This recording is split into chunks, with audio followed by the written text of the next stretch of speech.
Sa ngalan ng Ama, ng Anak, at ng Espiritu Santo, Amen. sumainyo ang Panginoon. At sumanyo rin. Mga kapatid, sino ba sa atin ang walang sakit? Tayong lahat ay dumadaan, nakakaranas, nakakaramdam ng iba't ibang sakit. May sakit ng pangangatawan. Pero meron din mga iba, may sakit sa kanilang kalooban. Sila'y nasaktan ng ibang tao.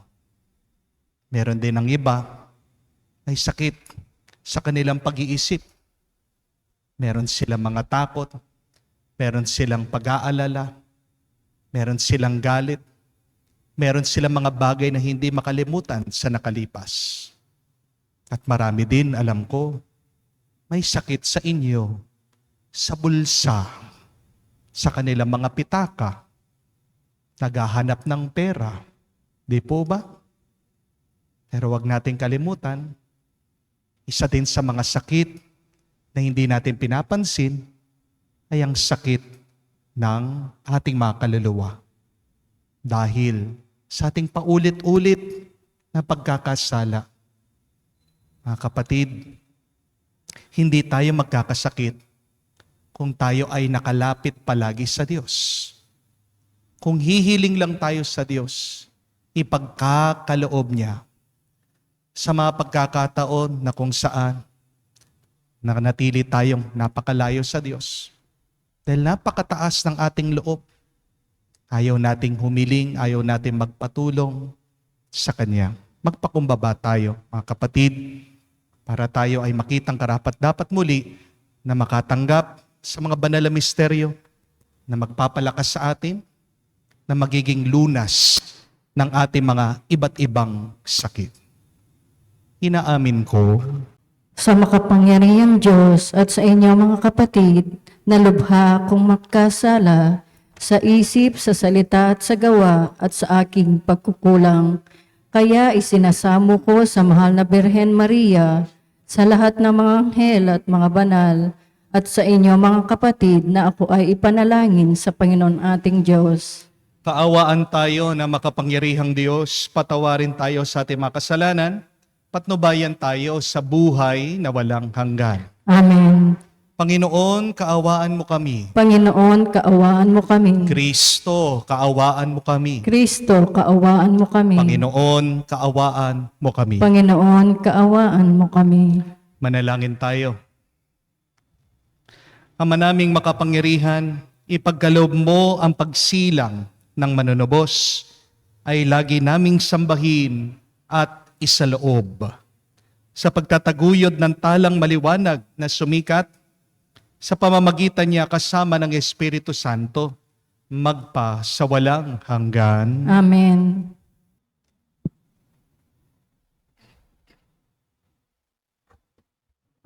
Pagbasa mula sa unang sulat ni Apostol San Juan.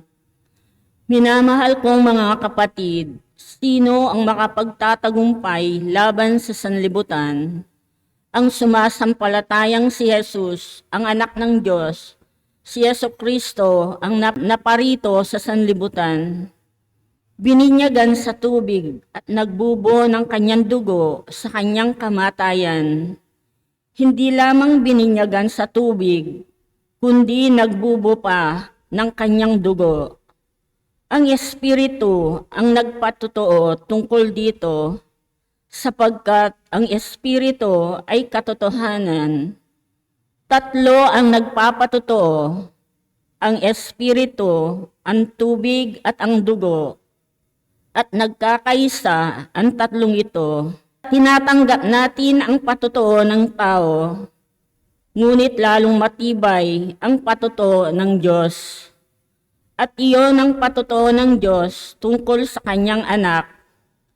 Ang sinumang nananalig sa anak ng Diyos ay naniniwala sa patotoong ito, ngunit ang ayaw maniwala sa Diyos ay ginagawang sinungaling ang Diyos, sapagkat hindi siya naniniwala sa patotoo nito tungkol sa kanyang anak.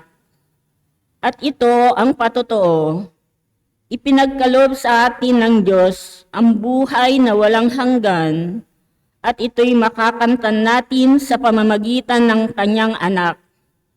Ang pinananahanan ng anak ng Diyos ay may buhay na walang hanggan, ngunit wala nito ang hindi pinanahanan ng anak ng Diyos. Isinulat ko ito sa inyo upang malaman nyo na kayong nananalig sa anak ng Diyos ay may buhay na walang hanggan. Ang salita ng Diyos. Salamat sa Diyos. Purihin mo, Jerusalem, ang Panginoong butihin. Purihin mo, Jerusalem, ang Panginoong butihin. Purihin mo, Jerusalem, purihin ang Panginoon. Purihin mo ang iyong Diyos, kayong mga taga-Siyon. Yaong mga pintuan mo ay siyang nag-iingat. Ang lahat ng iyong lingkod, ang siya ang nagbabasbas. Purihin mo, Jerusalem, ang Panginoong butihin. Ginagawang matahimik, yaong mga hangganan mo. Bibigyan kang kasiyahan sa kaloob niyang trigo. Kung siya ay nag-uutos, agad itong natutupad. Dumarating sa daigdig na hindi nagluluhat. Purihin mo, Jerusalem, ang Panginoong butihin. Kaya ko niya ibinibigay ang balita at pabilin. Ang tuntunit mga aral ibinibigay sa Israel. Ang ganitong karapatan ay walang ibang bansa, pagkat hindi nila batid ang utos na itinakda. Purihin ang Panginoon. Purihin mo, Jerusalem, ang Panginoong butihin.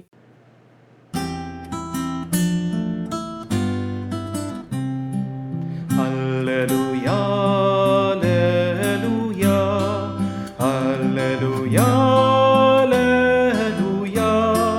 alleluia, alleluia, alleluia, alleluia, alleluia, alleluia, alleluia, alleluia. Ipinangaral ni Jesus ang paghahari ng Diyos, sakit ay kanyang ginamot. Alleluia, alleluia. Sumainyo ang Panginoon. At sumainyo rin. Ang mabuting balita ng Panginoon ayon kay San Lucas. Papuri sa iyo, Panginoon. Noong si Jesus ay nasa isang bayan, isang lalaking ketongin ang lumapit sa kanya. Pagkakita ng ketongin sa kanya, ito'y nagpatira pa at namanhik sa kanya. Ginoo, kung ibig po ninyo, ako'y inyong mapapagaling. Hinipo siya ni Jesus at ang sabi, ibig ko, gumaling ka. Pagdakay nawala ang kanyang ketong at pinagbilinan siya ni Jesus, huwag mong sasabihin ito kanino man. Sa halip ay pumunta ka sa saserdote at pasuri. Pagkatapos maghandog ka ng haing inutos ni Moises, bilang patotoo sa mga tao na magaling ka na. Ngunit lalo pang kumalat ang balita tungkol kay Jesus, kaya't dumagsa ang napakaraming tao upang makinig at magpagamot sa kanya. At si Jesus ay laging nagpupunta sa ilang napuok at nananalangin. Mga kapatid, ang mabuting balita ng ating Panginoon. Pinupuri ka namin, Panginoong Jesucristo. Magandang araw po muli sa inyong lahat. Magandang araw po, Father.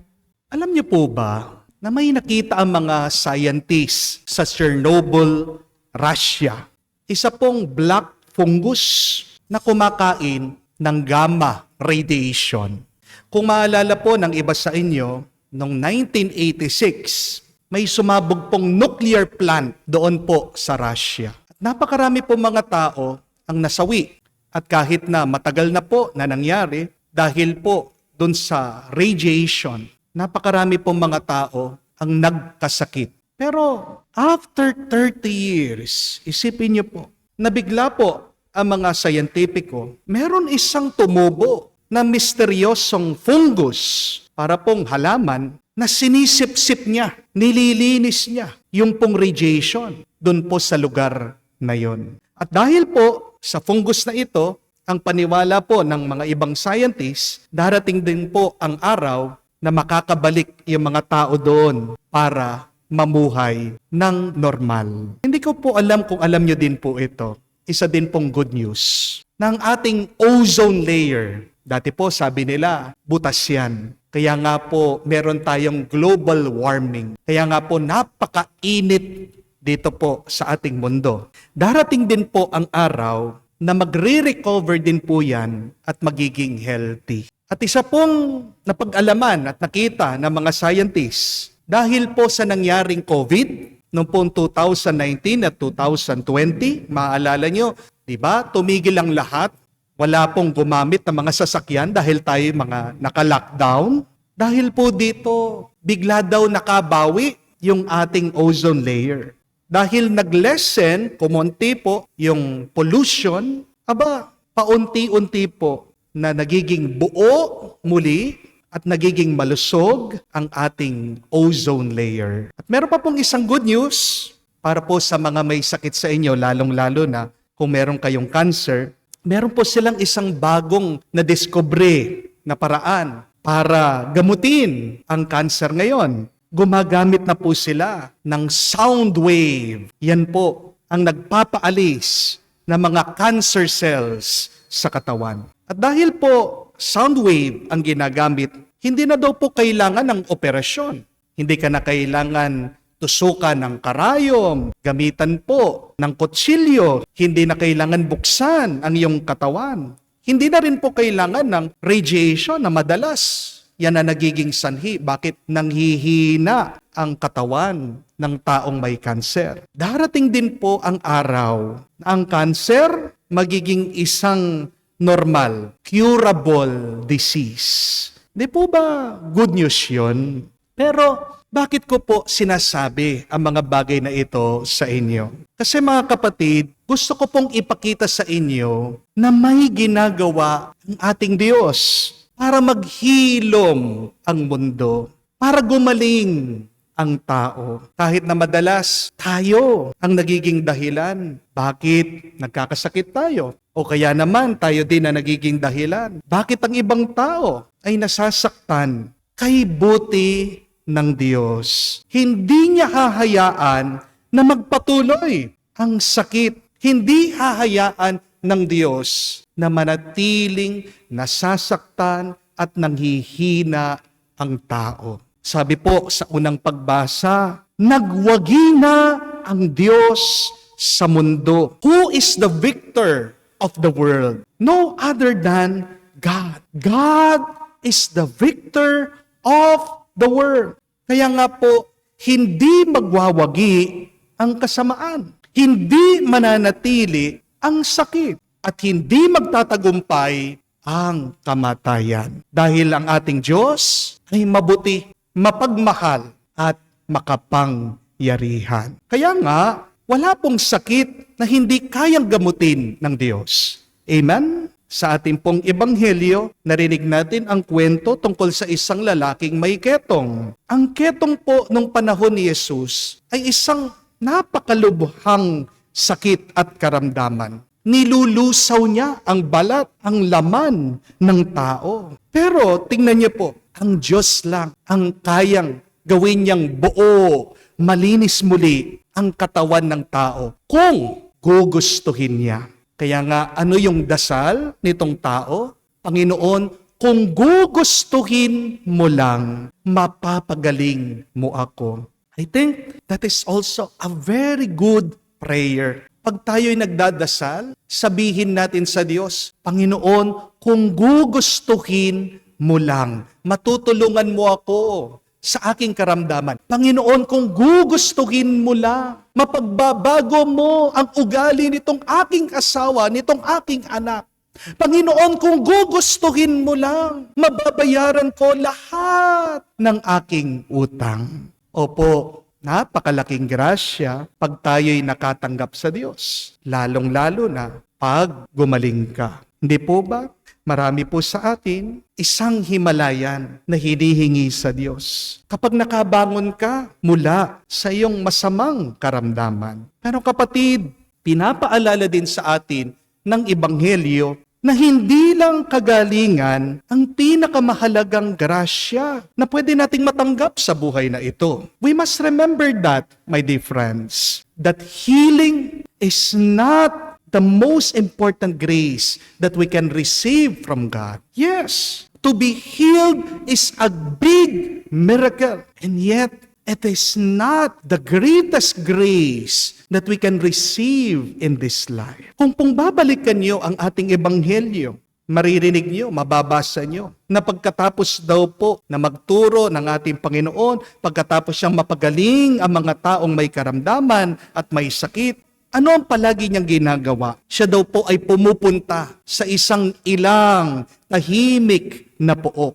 Anong ginagawa ng ating Panginoong Hesukristo dito sa lugar na walang tao, dito sa tahimik na pook? Hindi po ba mas mahalaga na tulungan niya yung mga tao na may sakit at nahihirapan? This just shows us, my dear friends, that God will heal the sick, and yet the most important grace He is showing us is to be always in communion with God the Father. Do you understand? Tandaan niyo po, unawain niyo ito. Mahalaga, oo, na gumaling ka, na lumakas ka, na mawala ang sakit sa iyong katawan. Pero, ang mas mahalagang grasya, kapatid, ay yung palagi kang malapit at nananatili nakaugnay sa Diyos. Dahil, aanuhin mo ang kalusugan, ang lakas mo, kung malayo ka sa Diyos.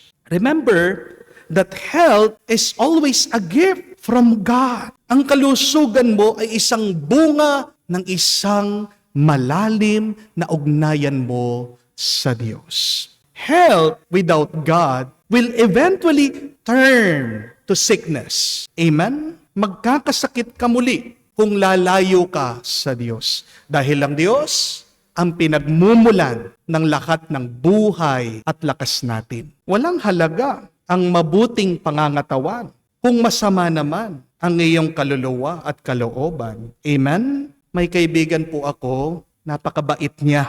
Isa po siya sa mga matulungin na benefactor. Ang pangalan po niya ay si Tita Norma.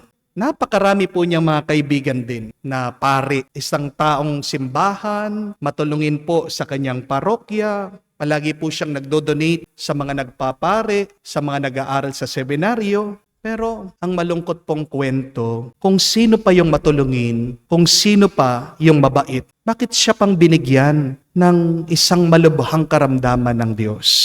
Alam niyo po, itong kaibigan ko, si Tita Norma, nagkaroon po siya ng cancer. At magsimula po nung nagkasakit siya, I always prayed for her. I always included her in my Mass. At pag naiisip ko po siya, palagi ko po siyang pinagdarasal sa Diyos. Ang dami din po mga pare, mga madre, mga seminarista, ang nagdasal po para mabilis na gumaling itong si Tita Norma. Pero sa kasawiyang palad, pumanaw po siya. She passed away. In my prayer one time, I was asking the Lord, I was saying to God, sabi ko po, Lord, parang unfair mo, no? Bakit ganyan ka? Bakit kung sino pa yung matalungin, itong si Tita Norma, kilala mo naman siya, ang dami niyang mga natutulungan, ang daming mga tao na umaasa sa kanya. Bakit siya pa yung agad mong kinuha? Pero hindi po ako sinagot ng Diyos. At nung minsan po, kakwentuhan ko yung kanyang kapatid. Sabi niya sa akin, alam mo Father, nung nagkasakit yung kapatid ko, si Norma, nung nagkikimo siya, kinakwento niya, sinasabi niya sa amin, wala daw siyang maramdaman na sakit sa kanyang katawan. There was no pain. Mag-umpisa nung na-diagnose siya na meron siyang cancer, hanggang sa kahuli-hulihan ng buhay niya, hanggang nung naghihingalo siya, she never complained that she felt pain in her body. Kaya doon po ako napaisip, sabi ko, wow, kahit na binigyan siya ng pagsubok ng Diyos, hindi siya pinahirapan ng Diyos. Mahal na mahal siya ng Panginoon. Kasi di po ba, ang tanda na nasa iyo ang Diyos ay payapa ka. Kahit na dumadaan ka sa napakahirap na sakit, ay tahimik ang iyong kalooban.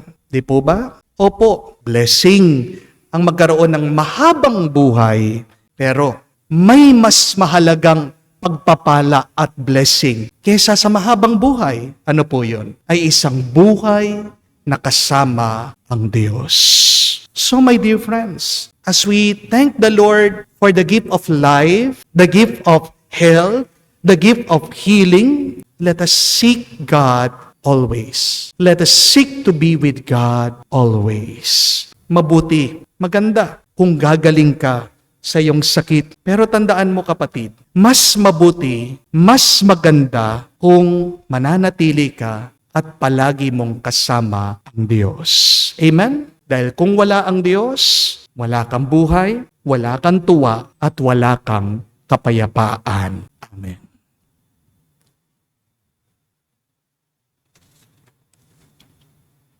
Katulad ng ketongin sa Ebanghelyo na humihiling ng tulong upang siya ay gumaling, lumapit din tayo ngayon ng buong pagtitiwala sa ating Amang nasa langit upang tugunin niya ang ating mga panalangin.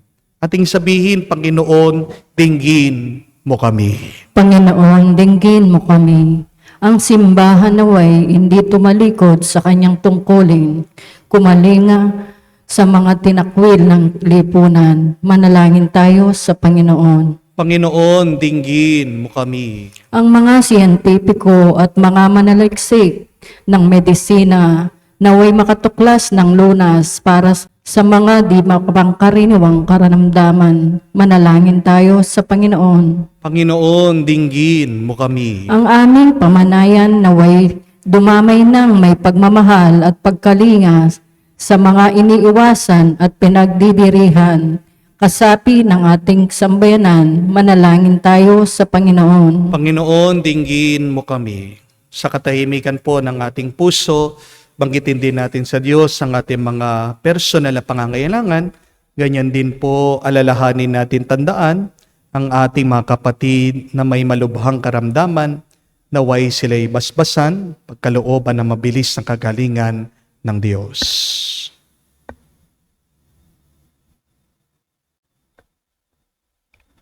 Ama naming makapangyarihan, tulungan mo kaming tularan ng iyong halimbawa sa pamamagitan ng pagdamay sa mga taong hindi namin pinapansin. Dagdagan mo ang aming pananampalataya, tanggapin ang aming mga panalangin sa pamamagitan ni Kristo, aming Panginoon. Amen.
Manalangin kayo mga kapatid, para ang ating mga paghahain ay kalugdan ng Diyos sa mga makapangyarihan. Tanggapin nawa ng Panginoon itong paghahain sa iyong mga kamay, sa kapurihan niya at karangalan, at sa ating kapakinabangan at sa buong sambayanan niyang banal. Ama naming lumikha, tanggapin mo ang aming inihahaing mga alay upang ang pag-ibig mong aming pinagdiriwang ay siya namin ngayon mapagsalut-saluhan sa pamagitan ni Jesucristo kasama ng Espiritu Santo magpasawalang hanggan. Amen. Sumainyo ang Panginoon. At sumainyo rin. Itaas sa Diyos sa inyong mga puso at diwa. Itinaas na namin sa Panginoon. Pasalamatan natin ang Panginoong ating Diyos. Marapat na siya ay pasalamatan. Ama naming makapangyarihan, tunay nga marapat ikaw ang aming pasalamatan sa pamagitan ni Jesucristo na aming Panginoon. Sa katauhan ng iyong sinugong Mesiyas, nahayag sa amin ang katuparan ng iyong balak. Ngayon nga'y iyong pinakikita sa tanan, ang liwanag na tumanglaw sa sangkatauhan, sa pagpapahayag ng anak mong ginigiliw na siya ay hindi naiiba sa amin. Minarapat mo sa pagkatao namin, magniningning ang kariktan ng kadakilaan niyang di magmamaliw. Kaya kaisa na manghel nagsisiawit ng papuri sa iyo, nang walang humpay sa kalangitan. Kami nagbubunyi sa iyong kadakilaan.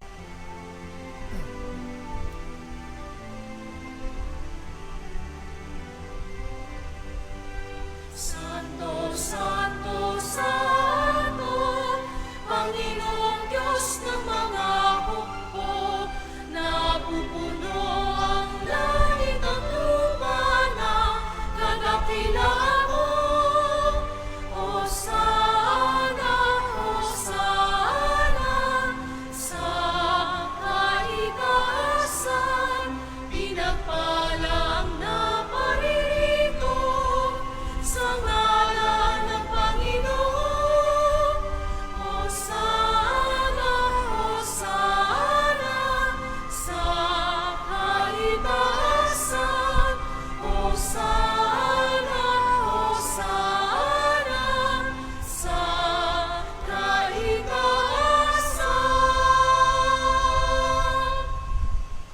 Ama naming banal, ikaw ang bukal ng tanang kabanalan, kaya't sa pamagitan ng iyong Espiritu, gawin mong banal ang mga kaloob na ito, upang para sa amin, maging katawan at dugo ng aming Panginoong Hesukristo. Bago niya pinagtiis ang kusang loob na maging handog, hinawakan niyang tinapay, pinasalamatan kanya. Pinaghati-hati niya iyon, inabot sa kanyang malagad at sinabi, "Tanggapin ninyong lahat ito at kanin.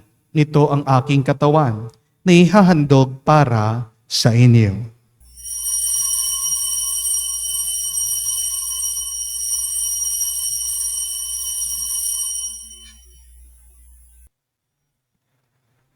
Gayon din naman nang matapos ang hapunan, hinawakan niyang kalis. Muli kanyang pinasalamatan. Inabot niya ang kalis sa kanyang malagad at sinabi, "Tanggapin ninyong lahat ito at inumin. Ito ang kalis ng aking dugo, ng bago at walang hanggang tipan. Ang aking dugo na ibubuhos para sa inyo at para sa lahat, sa ipagpapatawad ng mga kasalanan. Gawin ninyo ito sa pag-alaala sa akin."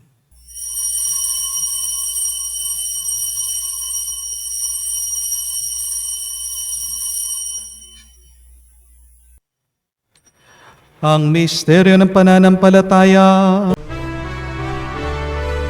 Aming ipinahayag na namatay ang iyong anak, nabuhay bilang Mesiyas at magbabalik sa wakas para mahayag sa lahat. Ama, ginagawa namin ngayon ang pag-alaala sa pagkamatay at muling pagkabuhay ng iyong anak. Kaya tinialay namin sa iyo ang tinapay na nagbibigay buhay at ang kalis na nagkakaloob ng kaligtasan. Kami nagpapasalamat dahil kami ang minarapat na tumayo sa harap mo para maglingkod sa iyo. Sinasamo namin kami magsalo-salo sa katawan at dugo ni Kristo ay mabuklod sa pagkakaisa sa pamamagitan ng Espiritu Santo. Amalingapin mong iyong simbahan, laganap sa buong daigdig. Puspusin mo kami sa pag-ibig, kaisa ni Francesco, ang aming Papa, Florentino, aming Arsobispo, at ng Tanang Kaparian. Alalahanin mo rin ang aming mga kapatid na nahimlay, may pag-asang sila'y muling mabubuhay. Gayon din naman lahat ng mga pumanaw. Kawan mo't sila't patuloyin sa iyong kaliwanagan. Kawan mo't pagitapatin kaming lahat, makasalo sa iyong buhay na walang wakas.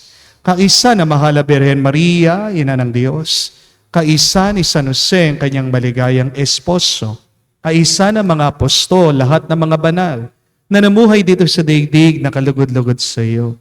May pagdiwang nawa namin ang pagpupuri sa ikararangal mo sa pamamagitan ng iyong anak, aming Panginoong Heso Kristo. Sa pamamagitan ni Kristo, kasama niya at sa Kanya, ang lahat ng parangal at papuri ay sa iyo, Diyos Ama, makapangyarihan, kasama ng Espiritu Santo, magpasawalang hanggan. Amen, amen, amen. Sa nakakagaling na utos sa turo ni Jesus sa Panginoon natin at Diyos, ipahayag natin ang lakas loob.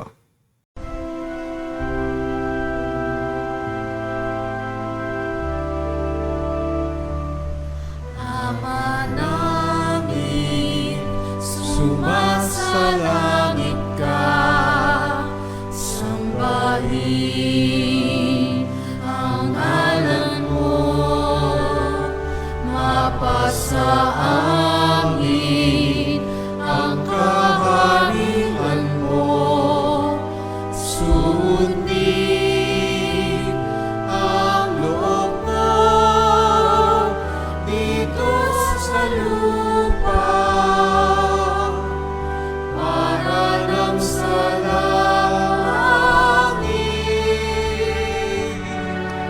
Bigyan mo kami ngayon ng aming kakanin sa araw-araw. At patawarin mo kami sa aming mga sala para ng pagpapatawad namin sa nagkakasala sa amin. At huwag mo kaming ipahintulot sa tukso, at iadya mo kami sa lahat ng masama. Hinihiling namin kami iadya sa lahat ng masama, pagkalooban ng kapayapaan araw-araw, ligtas sa kasalanan, ilayo sa lahat ng kapahamakan, samantalang aming pinanabikan ang dakilang araw ng pagpapahayag ng tagapagligtas naming si Heso Kristo. Sapagkat iyo ang kaharian at kapangyarihan at ang kapurihan magpakailanman. Amen. Panginoong Yesu Kristo, sinabi mo sa mga apostol, kapayapaan ang iniiwan ko sa inyo, ang aking kapayapaan binibigay ko sa inyo. Tunghayan mo ang aming pananampalataya at huwag ang aming pagkakasala. Pagkalooban mo kami ng kapayapaan at pagkakaisa ayon sa iyong kalooban.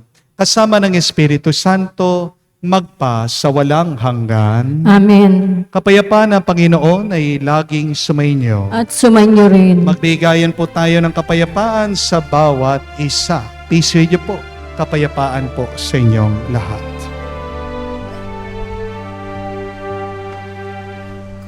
Kordero ng Diyos na nag-aalis ng mga kasalanan ng sanlibutan, maawa ka sa amin. Maawa ka sa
Mga kapatid, naririto ang ating Panginoong Jesucristo, ang Kordero ng Diyos. Siya nag-aalis sa mga kasalanan ng sanlibutan. Mapalad tayong lumalapit sa piging ng Kordero.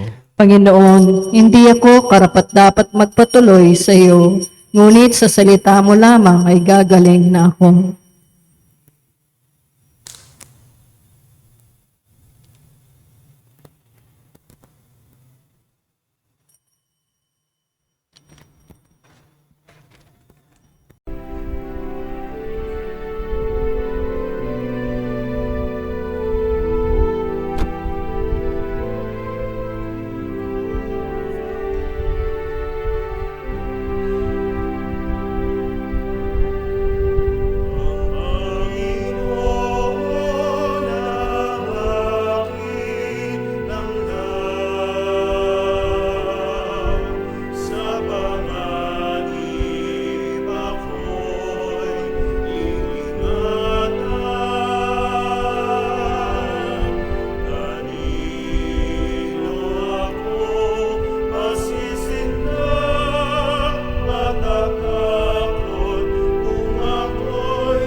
Manalangin tayo.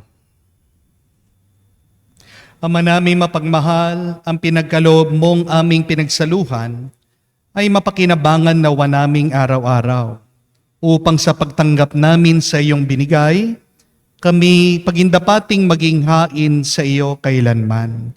Sa pamagitan ni Jesucristo kasama ng Espiritu Santo, magpa sa walang hanggan. Amen.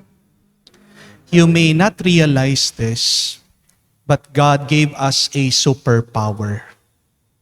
Meron pong kakaibang lakas at kapangyarihan na binigay ang Diyos sa atin. Ang abilidad, ang kakayanan na gumaling. Hindi niyo po napansin pag nasugat ka, hayaan mo lang. At yan ay maghihilom. Mawawala yung pagdurugo. Pero, kung meron naman pala tayong kapangyarihan at lakas na gumaling, bakit ang iba nagiging malubha? Baka naman hindi natin tinutulungan ang ating sarili para gumaling. Baka merong nagiging hadlang sa ating paggaling. Mabuting balita, may ginagawa ang Diyos para maghilom ang mundo, para gumaling ang tao. Pero walang magagawa ang Diyos kung ikaw ang nagiging dahilan bakit lumalala ang mundo at lumalala ang karamdaman mo. Mahal na mahal tayo ng Diyos. Dahil sa sobrang pagmamahal niya, hindi niya babawiin yung ating kalayaan. Naway gamitin mo yung kalayaan mo para piliin yung tama at para mapabilis yung pagtanggap mo ng mabuti. Para ano man ang karamdaman mo ay maghilom, bumuti at gumaling. Let us help the Lord in healing the world. Let us help the Lord in healing us. Nag-uumpisa po yan sa pagsisisi ng ating mga kasalanan, sa pagbabago ng ating baluktot na pag-uugali. What are those bad habits that you have taken up, that you have learned, that is causing you to get sick? Ano yung masamang ugali mo din na nagiging sanhi din? Bakit lumalala ang mundo? Marami yan. Lang nating aminin. Meron tayong palaging choice. Pwede mong piliin to live a healthy lifestyle, to live a good life. Meron tayong kapangyarihan. Binigay ng Diyos yan. Huwag mong sasabihin na wala kang choice. Magiging mas maliwanag, mas magiging tama at mabuti ang iyong pag-iisip kung lalapit ka sa Diyos, kung hihingi ka sa Diyos. Kaya nga, ang ating dasal ngayon, sabihin natin, Panginoon, kung gugustuhin mo, mangyayari. Maghintay ka lang. Maging tapat ka, makakatanggap ka ng himala ng milagro.